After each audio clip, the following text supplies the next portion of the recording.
now. Please, I didn't mean it. It's too late for apologies. No! The sting blooms across my left cheek, like fire crawling under skin. Listen to me carefully. This is important. We must act now. There is no time to waste. Why are you doing this now? Because you left me no choice. This isn't the place. Then when?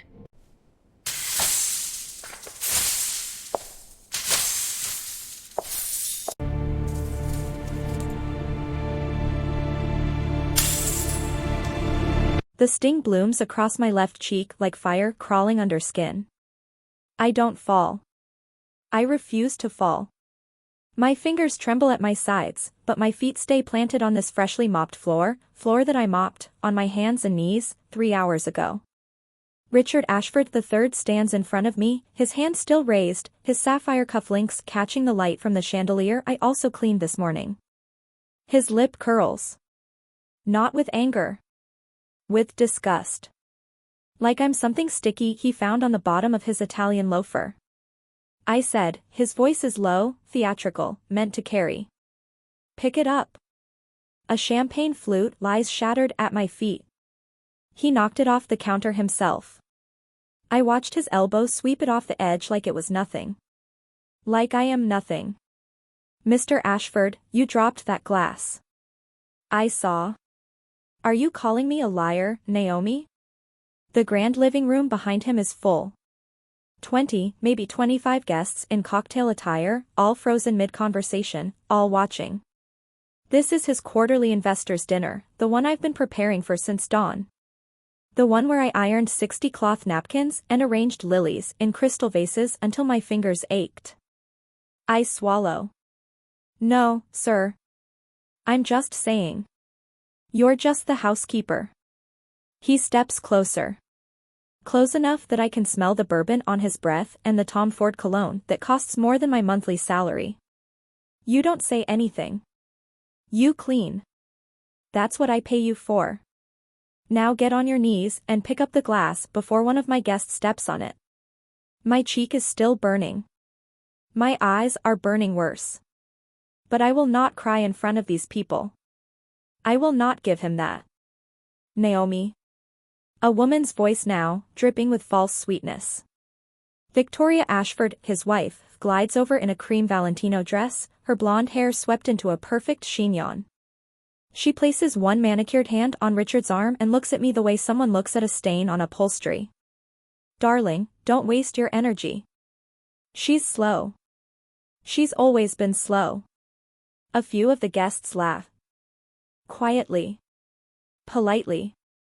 The way rich people laugh when cruelty is dressed up in good lighting and expensive wine.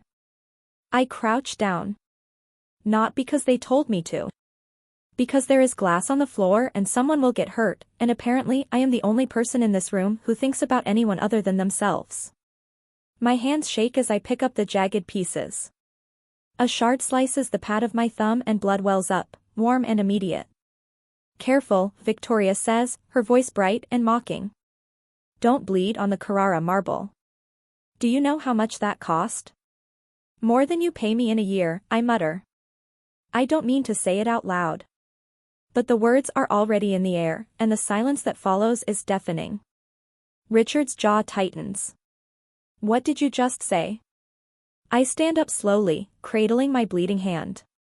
Something shifts inside my chest. Something that's been coiled tight for 14 months of yes, sir, and right away, ma'am, and scrubbing toilets at midnight because Victoria decided she wanted the guest bathroom recleaned before her Pilates instructor came over. I said, your marble costs more than my annual salary. That's not an insult, Mr. Ashford. It's a fact. His face goes scarlet. Not from embarrassment. From rage.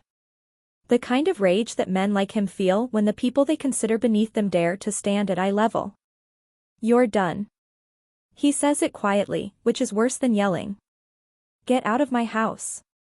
Richard, one of the guests, an older man in a gray suit, steps forward slightly. Perhaps this isn't the moment. Stay out of it, Warren. Richard doesn't take his eyes off me.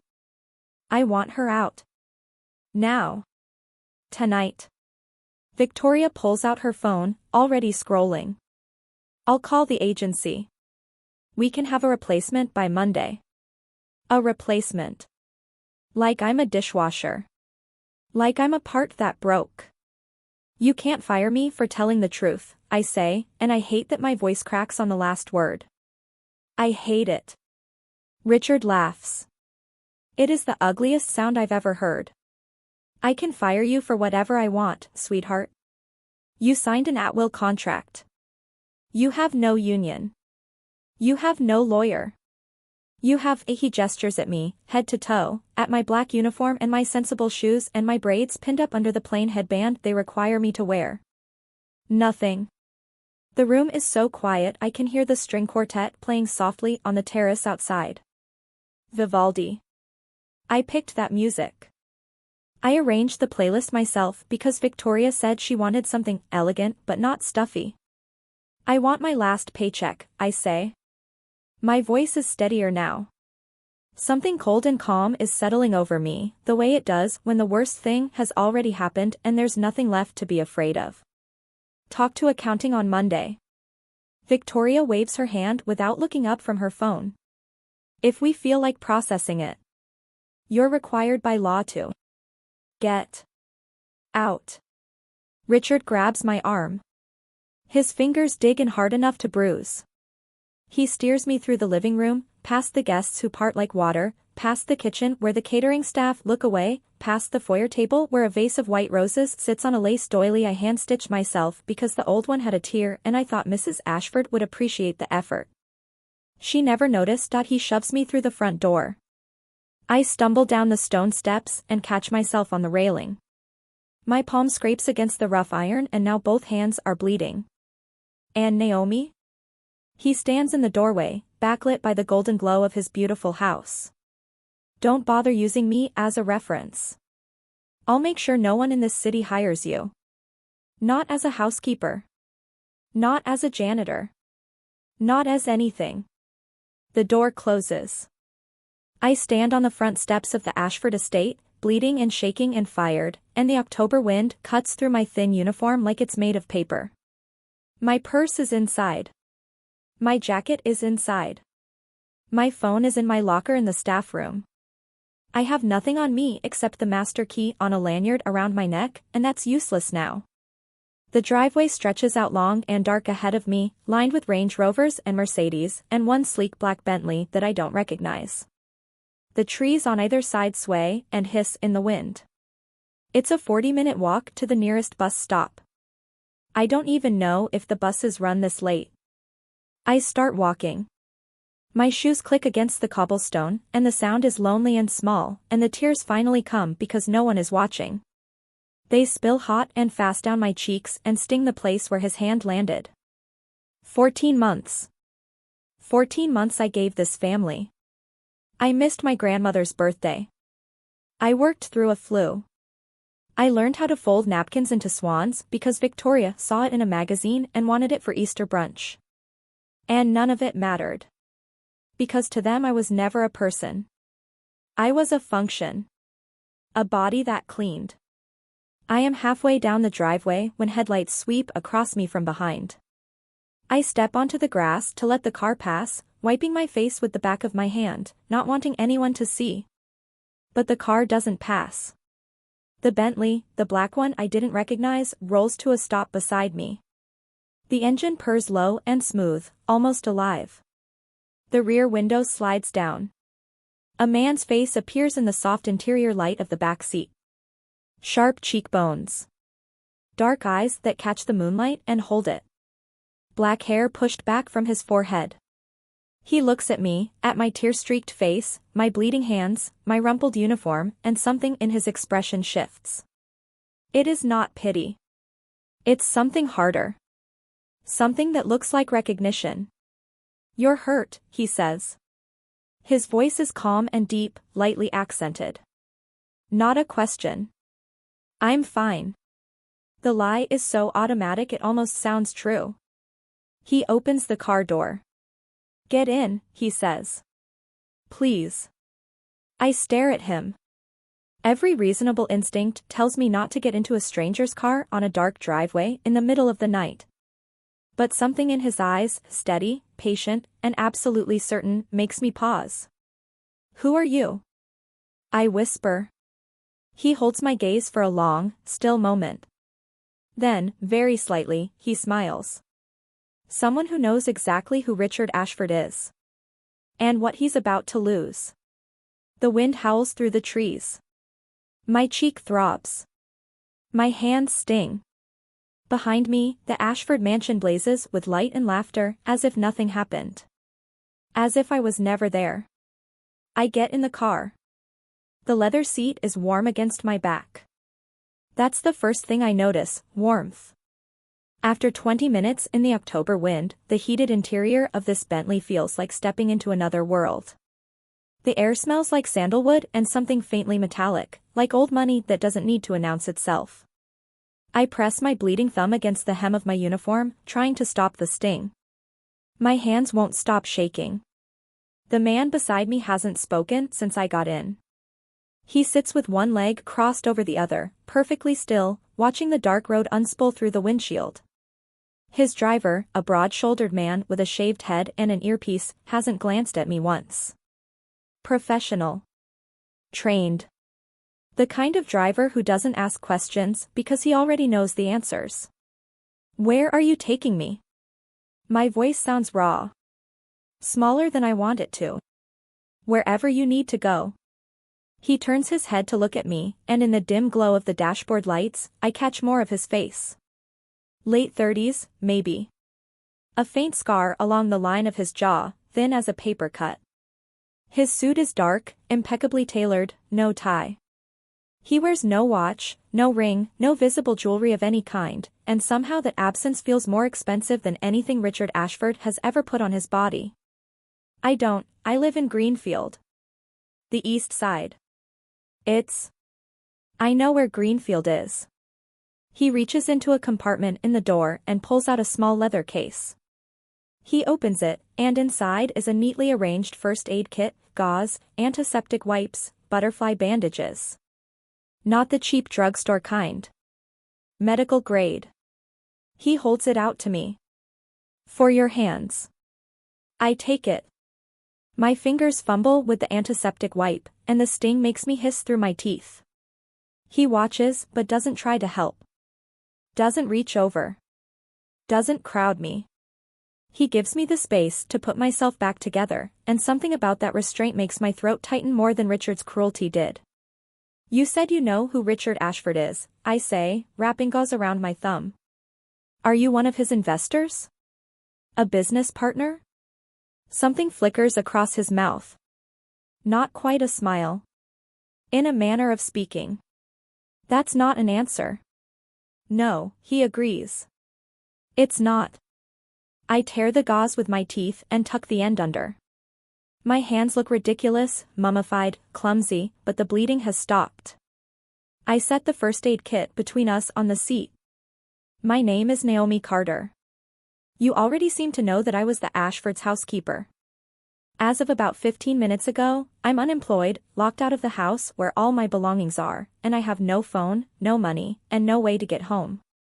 So if you're some kind of, I don't know, if this is something dangerous, I need you to tell me now, because I honestly don't have the energy for anything else tonight." He listens to every word without interrupting. When I finish, the silence sits between us for 3 full heartbeats. "My name is Jason Park," he says. "I'm not dangerous to you. I can promise you that." Jason Park. The name doesn't mean anything to me. But the way his driver's shoulders stiffen slightly at the introduction tells me it means something to someone. "Why did you stop for me?" "Because I saw a man throw a woman out of his home in the middle of the night with nothing. And that is not something I drive past." Simple. Direct. No performance in it. The car turns onto the highway. Rain streaks sideways across the windows, and the city lights blur into long golden smears. I lean my head back against the seat and close my eyes, just for a second, just to breathe. "He hit me," I say quietly. I don't know why I tell him. Maybe because he's a stranger and strangers are easy. Maybe because if I don't say it out loud, I'll convince myself it didn't happen. In front of everyone. And nobody did anything. I know. His voice is low. Not soft, low. There's a difference. Softness is gentleness. This is something buried, something held down with effort. I was in the next room. I heard it. My eyes open. You were at the dinner? Briefly. I left before the speeches. I don't enjoy Richard Ashford's hospitality. Then why were you there? Business that's nearly concluded. He pauses. After tonight, it will conclude faster. There's a weight behind those words. I don't understand it, but I feel it, like standing near train tracks when something massive is coming and the ground starts to hum. The car pulls off the highway and into green field. The difference is immediate. The road's narrow. The streetlights thin out. My neighborhood isn't dangerous, but it's tired, sagging porches, chain-link fences, driveways with cracks pushing up dandelions. It looks exactly like what it is, a place where people work too hard for too little and still keep their lawns neat because dignity doesn't cost money. It's the blue duplex, I say. On the left. With the porch light. My landlady, Mrs. Yoon, always leaves the porch light on for me. She's 73 and doesn't sleep well and she says the light is for herself, but I know better. The Bentley rolls to a stop. The engine idles, low and patient. Thank you, I say, and I mean it completely. For the ride. For the first aid kit. You didn't have to do any of this. Naomi. He says my name carefully, like he's testing its shape. What Richard Ashford did tonight, the way he treated you, that won't go unanswered. I need you to know that. I shake my head. You don't owe me anything. You don't even know me. No, he says. Not yet.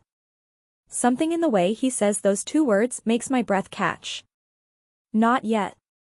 Like it's inevitable.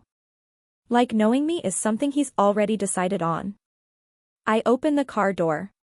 The rain has softened to a mist, and the air smells like wet earth and the jasmine Mrs. Yoon planted along the fence.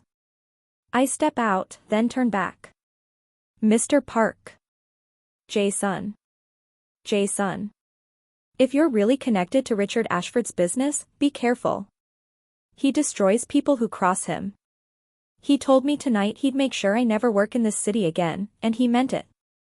Jae-sun looks at me from the back seat of his Bentley, his dark eyes steady and untroubled, and this time he does smile. A real one. Small and sharp, like a blade slipping from a sheath. Let him try.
I watch the Bentley pull away, its red taillights dissolving into the mist.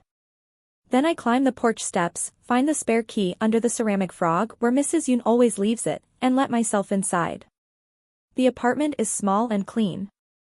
One bedroom, a kitchenette, a bathroom with a shower that takes 4 minutes to get hot. I sit on the edge of my bed in my rumpled uniform, with my bandaged hands in my lap, and I stare at the wall. Then I get up and walk to the bathroom. Because I know. I've known for 11 days, and I've been carrying it in silence the way you carry something fragile through a crowded room, carefully, close to your chest, barely breathing. I open the medicine cabinet. Behind the bottle of ibuprofen and the expired cough syrup, there's a small plastic bag. Inside the bag are 3 pregnancy tests. All positive. 2 lines each, bright and unmistakable, like tiny equals signs. I take them out and lay them on the counter, side by side. 3 tests. 3 positives. 11 days of knowing and telling no one. The father is Richard Ashford. It happened once. A horrible, stupid, reckless once. Late night at the estate, Victoria away at a spa retreat, too much wine at dinner, his idea, not mine, and a version of Richard I'd never seen before. Tender. Almost human. He whispered things in the dark that made me believe, for a few dizzying hours, that he saw me. Really saw me. By morning he acted like it never happened. He left his coffee mug on the counter for me to wash and called me the help in front of his driver.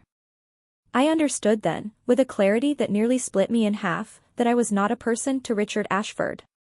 I was a convenience. A body in the dark. And now there is a life inside me that's half his. I press my hand flat against my stomach. Nothing shows yet. It's too early. But I feel it, a warmth, a hum, a tiny persistent presence that says I'm here, I'm here, I'm here. I won't let him touch you, I whisper to the empty room, to the barely there flutter beneath my palm. I won't let him know you exist. He doesn't deserve you. He doesn't get to have you. Because I know what Richard would do. He wouldn't want this child. He would want this child gone. Quietly, efficiently, with a check and a non-disclosure agreement and a car service to a discreet clinic upstate. And if I refused, if I insisted on keeping this baby, he would use every resource, every lawyer, every ounce of his wealth and influence to take this child from me or to destroy me so completely that I couldn't fight back. I will not let that happen. I look at myself in the mirror. My cheek is swollen where he hit me. My eyes are red. My braids are loose and falling. I look like someone who lost. But my hand is still on my stomach. And the warmth is still there. I don't look like someone who lost. I look like someone who just found the only reason she needs to survive. I pull out my battered suitcase from under the bed and start packing. I don't have much. Clothes, toiletries, the framed photograph of my grandmother, the small wooden jewelry box my mother left me before she died. Everything I own fits into one suitcase and a backpack. There's something heartbreaking about that. There's something freeing about it too. I write a note for Mrs. Yoon. I can't explain. I just tell her I'm leaving, that I'm sorry about the short notice, that the rent through the end of the month is in the envelope on the counter, my emergency cash, $214. It wipes me out completely. I don't know where I'm going. I don't know how I'll get there. But I know I can't be in this city when Richard Ashford decides to make good on his threat to blacklist me, and I definitely can't be here when my body starts to show what happened between us. I zip the suitcase. I sling the backpack over my shoulder. I take one last look around the apartment, the chipped mug I drink my coffee from, the quilt on the bed, the porch light glowing through the window like Mrs. Yoon's quiet, stubborn kindness. Then I turn off the light and walk out the door. The mist wraps around me as I walk down the street with no phone, no plan, and $200 less than nothing. But my hand finds my stomach again. And that hum answers back. I'm here. I keep walking. Mama, look. I drawed a dragon. I look up from my laptop and there she is, my entire universe in a 4-year-old body, standing in the doorway of my home office with a sheet of construction paper held above her head like a trophy. Her dark curls are wild, her brown skin dusted with glitter glue, and her eyes, those sharp, unsettling gray eyes that she did not get from me, are blazing with pride. You drew a dragon, I say, smiling. And it's magnificent, Soleil. Bring it here. She runs to me, bare feet slapping against the hardwood floor of our apartment. Our apartment. 2 bedrooms, floor-to-ceiling windows, a view of the Seoul skyline that still takes my breath away every single morning. She climbs into my lap and shoves the drawing under my nose. The dragon is purple, has 7 legs, and appears to be breathing hearts instead of fire. His name is Gerald, she announces. Gerald is a very handsome dragon. He protects princesses. Does he? And he eats mean people. She says this with such cheerful conviction that I laugh before I can stop myself. She grins up at me, gap-toothed and radiant, and I press my lips to her forehead and hold her there, breathing in the scent of her, strawberry shampoo and Crayola markers and something underneath that's just her, warm and sweet and irreplaceable. 4 years. 4 years since I walked out of that apartment in Greenfield with a suitcase and a backpack and a secret growing inside me. 4 years since I was Naomi Carter, housekeeper, woman with nothing. I am not that woman anymore. I glance at the screen. It's Min-ji, my assistant, and the text is in Korean, which I now read fluently. Meeting confirmed for Thursday. Hale and Ashford Industries. Their CFO will attend. Contract negotiation for the Meridian Hotel project. Full briefing on your desk by tonight. My stomach drops. I read it again. Then once more, slowly, the way you read a sentence you're hoping will rearrange itself into something less devastating. Hale and Ashford Industries. Ashford. Mama, you're squeezing. I loosen my grip on Soleil immediately. Sorry, baby. Mama got surprised by something. A good surprise or a bad surprise? I look at her gray eyes, his eyes, and force myself to smile. I'm not sure yet. Why don't you go find Halmoni and show her Gerald? I bet she'll want to put him on the fridge. Soleil scrambles off my lap and bolts down the hallway, shouting for Mrs. Yoon, yes, the same Mrs. Yoon, who I sent for 2 years ago when I could finally afford to, who now lives in our guest room and spoils my daughter with homemade tiok and bedtime stories in 2 languages. Some debts you don't repay. You just fold the person into your life and love them until the math doesn't matter. I close my eyes and press my palms flat against the desk. Ashford. I haven't heard that name spoken aloud in over 3 years. I built my life specifically, deliberately, brick by careful brick, so that I would never have to hear it again. And now it's on my calendar for Thursday. You saw the message. I open my eyes. Jason stands in the doorway of my office, jacket off, sleeves rolled to his forearms, a tablet in one hand. He looks exactly like he did the night he picked me up off that dark driveway, calm, precise, unreadable, except that now I know what lives behind those dark eyes. I know the warmth in him. The patience. The ferocity he keeps leashed so tightly that most people never see it at all. I saw it, I say. He crosses the room and leans against the edge of my desk. Close, but not crowding. He always does that, gives me exactly the amount of space I need without my having to ask. For years, and he still reads me like I'm written in a language only he speaks. I can send someone else, he says. Min-ji is more than qualified to handle the negotiation. You don't have to be in that room. It's the Meridian project, Jason. It's the biggest hospitality contract in the Pacific Rim this year. I'm the lead architect on the interior development plan. If I don't show up, it signals weakness, and Park Group doesn't signal weakness. The corner of his mouth twitches. You sound like me. I learned from the best.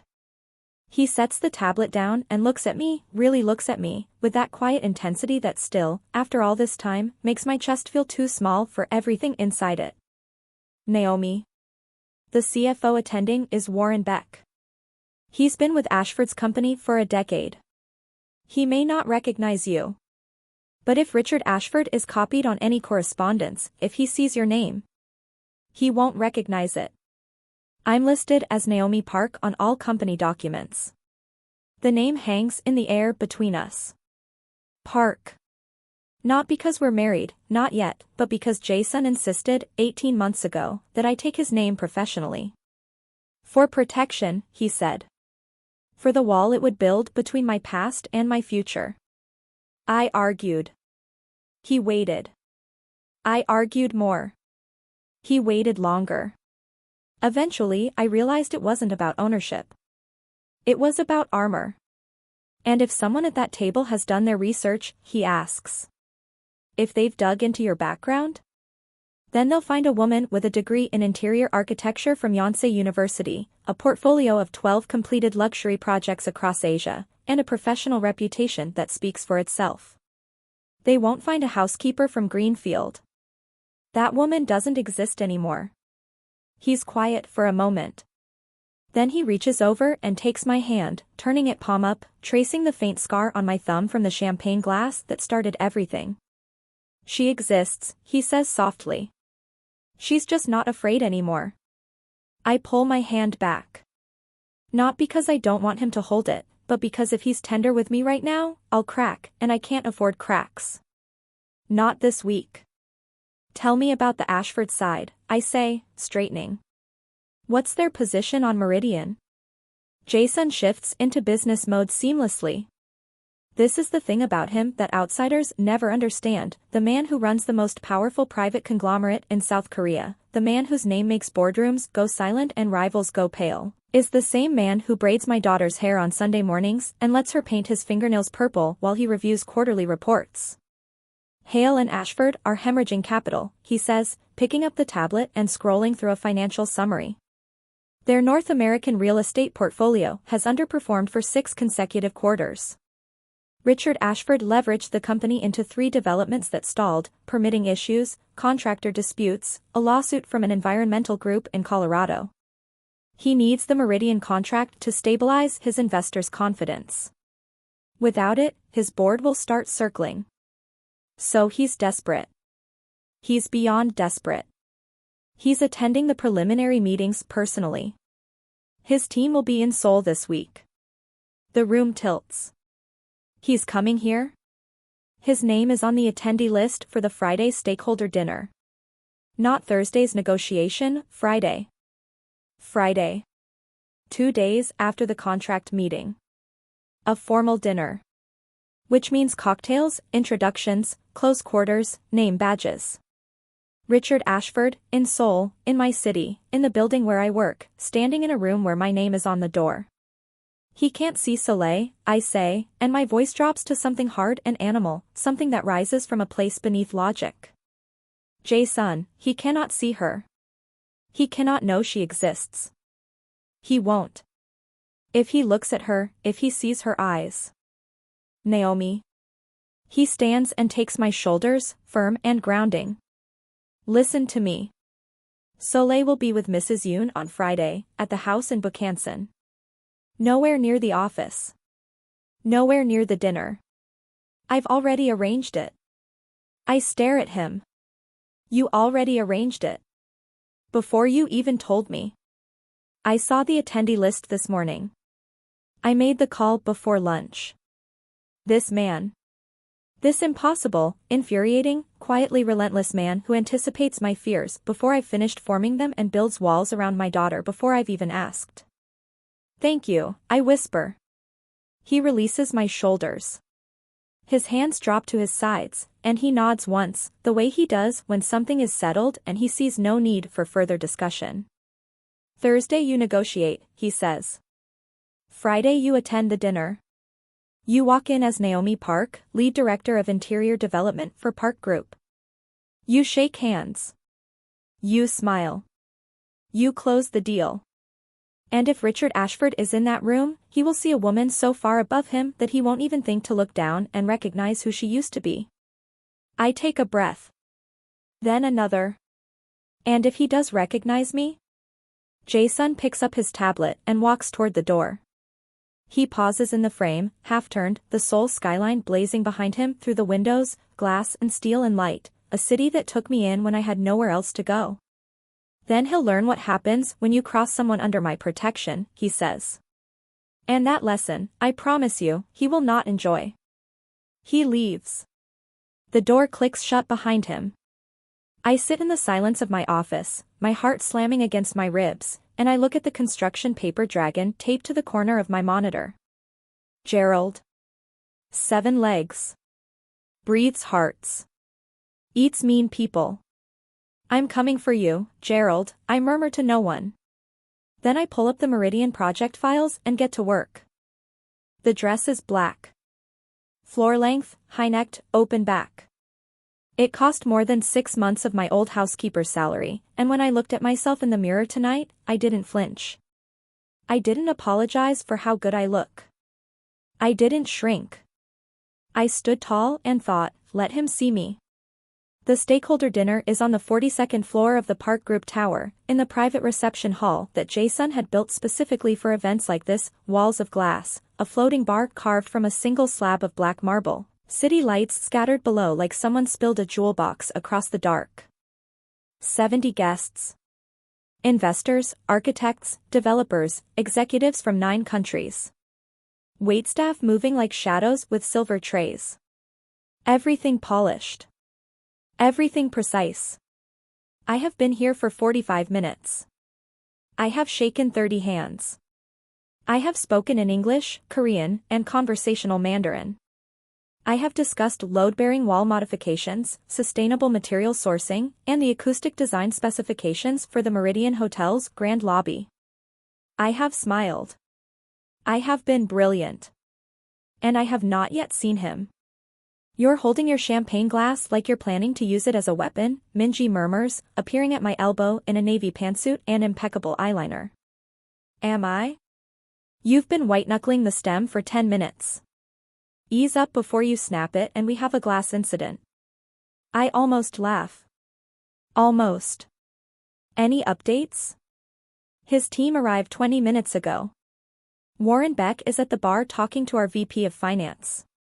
2 junior associates are by the window pretending to understand the art installation. She pauses. Ashford himself came in through the west entrance. He's near the terrace.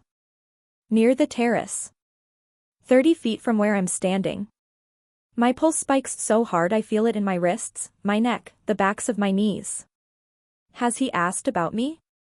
He asked who designed the interior of this floor. Someone told him it was our lead director. He said he'd like to meet them. Minji raises one perfect eyebrow. He doesn't know it's you. Good. Keep it that way as long as possible. Naomi. She touches my arm lightly. You don't have to talk to him at all. I can handle introductions. Jason gave me explicit instructions to. Jason gave you instructions? To shield you. His word. Shield. Of course it was. I close my eyes for 1 second, gathering myself the way I've learned to over 4 years of building a life from rubble, one breath, one decision, one forward step at a time. I don't need a shield tonight, I say. I need to close this deal. And closing this deal means standing in front of Richard Ashford and proving that he has no power over me. Not anymore. Minji studies me for a long moment, then nods. I'll be at the bar if you need extraction. She disappears into the crowd. I take a sip of champagne I don't taste and turn toward the terrace. And there he is, Richard Ashford stands by the glass doors leading to the outdoor terrace, a whiskey in his hand, his silver hair swept back, his charcoal suit perfectly fitted. He's thinner than I remember. The lines around his mouth are deeper. But the posture is the same, that arrogant tilt of the chin, that way he holds his glass like the room owes him something, that smile he deploys like a transaction. He's talking to a Korean executive I recognize from our sustainability division. Laughing at something. Performing. I walk toward him. Every step feels like a countdown. My heels click against the polished concrete floor, deliberate, measured, unhurried. I am not the woman stumbling down a cobblestone driveway in the rain. I am not the woman on her knees picking up broken glass. I am Naomi Park. I designed this room. I belong here more than he ever will. I stop 3 feet away and wait for a natural pause in the conversation. The sustainability executive sees me first and straightens. Ms. Park. Wonderful. Mr. Ashford, allow me to introduce our lead director of interior development. This is the architect behind the Meridian Hotel's design concept, Naomi Park. Richard turns to me.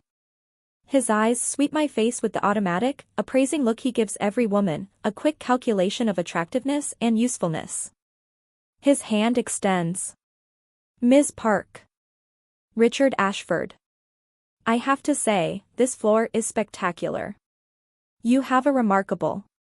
He stops. His hand freezes in midair. I watch it happen. The recognition. It doesn't come all at once, it comes in pieces, like a mirror reassembling itself shard by shard. First confusion. Then disbelief. Then a flash of something raw and exposed that he smothers almost instantly. Naomi, he breathes. I take his hand and shake it. Firm. Professional. My grip is steady. My face reveals nothing. Mr. Ashford. Welcome to Seoul. I trust your flight was comfortable. He doesn't let go of my hand. His fingers tighten around mine, and his eyes rake over me, the dress, the posture, the confidence, the diamond studs in my ears, the woman standing before him who is categorically, impossibly not the woman he threw out of his house 4 years ago. How, what are you? He catches himself. Resets his expression. Drops my hand. I'm sorry. You remind me of someone I used to know. Do I? I hold his gaze without blinking. How interesting. The sustainability executive, sensing something electric and uncomfortable in the air, excuses himself with a polite bow. And then it's just us. Naomi and Richard. The housekeeper and the man who hit her. Except the math has changed and he can feel it, I can see him feeling it, the ground shifting beneath his expensive shoes. It is you, he says quietly. His voice is different now, stripped of the performance, the boardroom polish. Underneath it he sounds almost shaken. Naomi Carter. You were your housekeeper. Yes. That was a long time ago. What happened to you? Where did you go? Victoria tried to contact the agency and they said you'd left the country. Victoria wanted to make sure my replacement knew how to fold napkin swans. I doubt she was looking for me out of concern. He flinches. Good. Naomi, listen to me. He steps closer, lowering his voice. What happened that night, the way I behaved, I've thought about it. More than you know. I was under enormous pressure, and I'd been drinking, and You hit me. I say it plainly. Not loud. Not angry. Just factual, the way you'd read a line from a report. You struck me across the face in front of your guests. You fired me. You threw me out of your home in the middle of the night with no phone, no money, and no way to get home. And then you threatened to make sure I never worked again. I pause. Is there a version of that story where the pressure you were under makes it acceptable? His jaw works. No sound comes out. That's what I thought. I feel him before I see him. The room shifts, not audibly, not visibly, but energetically, the way a room always shifts when Jason Park walks into it. Conversations don't stop, but they soften. People straighten without realizing they're doing it. The gravity of the space rearranges itself around him. He appears beside me, one hand resting lightly against the small of my back, against the bare skin exposed by the open back of my dress. The touch is warm and deliberate and public. Mr. Ashford. Jason's voice is cordial. His eyes are not. I see you've met my fiancé. The word detonates in the silence between the three of us. Richard's face goes white. Not pale. White. The blood drains from his skin so fast I almost feel sorry for him. Almost. He looks from Jason to me and back again. Your fiancé? Naomi and I have been together for 3 years. She's the most talented architect in my organization and the reason the Meridian project exists in its current form. Jason's hand doesn't move from my back. His tone is pleasant, conversational, and underneath it runs something cold and absolute, the same thing I heard in his voice the night he told me let him try. I understand you two have a prior acquaintance. Richard is recalculating. I can see the gears turning behind his eyes, the frantic, desperate arithmetic of a man realizing that the woman he discarded now stands beside the man who holds his company's financial future in his hands.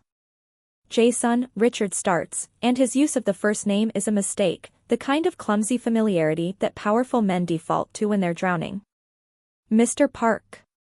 Jason corrects him gently. The gentleness is worse than anger. Mr. Park. I had no idea Naomi was connected to me? Successful? Worthy of basic human respect? Jason tilts his head slightly. Which part surprises you most? Mama. My blood turns to ice. I spin around and there she is, Soleil, my baby, my carefully hidden secret, running across the reception hall in her little red dress and her patent leather shoes, her dark curls bouncing, her arms outstretched, her face split wide with a grin that could power the entire city below us. Behind her, Mrs. Yoon hurries through the door, breathless and apologetic, clutching her phone. Naomi, I'm so sorry, she heard your voice on the phone when I called Minji and she insisted. I couldn't stop her, she ran.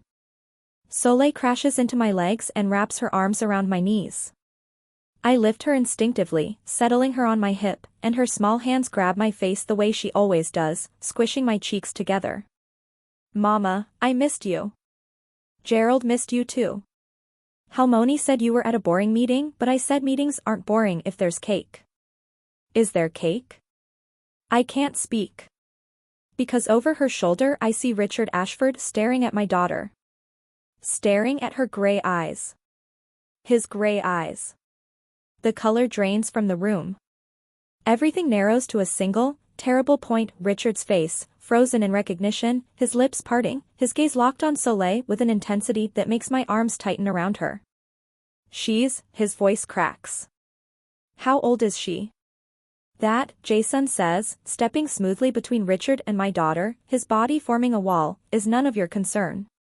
She has my. Richard reaches forward, one hand extended towards Soleil, and something inside me detonates. 4 years of silence, of hiding, of building a life specifically designed to keep this man away from my child, and I step back, pulling Soleil with me, my voice low and lethal and absolutely final. Don't touch her. Soleil looks between the adults, sensing the tension with that uncanny radar children have. Her small fingers curl into the fabric of my dress. Mama? Who's the angry man? Nobody, baby. I press my lips to her hair. He's nobody. Richard's face contorts. Shock. Grief. Something almost like longing. And then, predictably, inevitably, entitlement. If she's mine, I have a right to. You have nothing. I hold Soleil tighter against my chest, and my voice is steady as bedrock. You have no rights. You have no claim. You gave up every possible claim the night you put your hand across my face and threw me into the dark. She is my daughter. She is loved. She is safe. And you are a stranger to her, and that is exactly what you will remain. Naomi, be reasonable. Mr. Ashford. Jason's voice cuts through like a blade on glass. He hasn't raised it. He hasn't moved. But every person within earshot has gone still. I'm going to explain something to you once, and I need you to listen very carefully. He buttons his jacket. A small, precise gesture. The room holds its breath. The Meridian Hotel contract, which your company needs to survive the next fiscal year, is mine to award or withdraw. Your outstanding debt obligations to 3 Park Group subsidiaries, totaling $412 million, are mine to call in or defer. Your board of directors, 4 of whom are in this room tonight, have already received a preliminary report on your company's financial exposure, a report I commissioned 6 months ago. He pauses. I have been patient with you, Richard, because patience is profitable. But my patience has a boundary, and you are standing on it. Richard's mouth opens. Closes. Opens again. If you contact Naomi, if you pursue any legal claim to her daughter, if you so much as say her name after tonight, I will collapse your company so completely that they will teach it in business schools as a cautionary tale. Jason steps forward, just slightly, just enough. This is not a threat. I don't make threats. This is a description of what will happen. Do you understand? The string quartet plays. The city glitters below. 70 guests pretend not to watch the most powerful man in the room dismantle another man with nothing but his voice and the truth. Richard Ashford looks at me. At Soleil. At the life he threw away for a champagne glass and a moment of cruelty. Do you understand? Jason repeats. Yes, Richard whispers. Good. Jason turns to me and his entire demeanor transforms, the ice melts, the blade sheaths, and his eyes soften into something private and warm. He reaches out and tucks one of Soleil's curls behind her ear. Is there cake, Uncle Jay? Soleil asks, because she is 4 and the world is simple and the only thing that matters is cake. He smiles. There's always cake for you. She beams. She reaches for him, and he takes her from my arms with the easy, practiced grace of a man who has carried this child 1,000 times, who has rocked her to sleep and read her stories and let her paint his nails and call her dragons by name. He carries her toward the dessert table. Mrs. Yoon follows, fussing gently. The crowd parts for them, and I watch them go, my daughter, safe in the arms of a man who chose us, who didn't have to, who stopped his car on a dark driveway because he saw someone in pain and decided that was enough. I turn back to Richard. He stands alone by the terrace doors, diminished, his whiskey untouched, his empire crumbling in slow motion around him. I step close. Close enough that only he can hear me. You told me I had nothing, I say quietly. You were wrong. I had everything I needed. I just hadn't found it yet. I straighten his lapel, a small, deliberate gesture, the kind a housekeeper would make, and I watch him flinch. Then I turn my back on Richard Ashford for the last time, and I walk toward the light.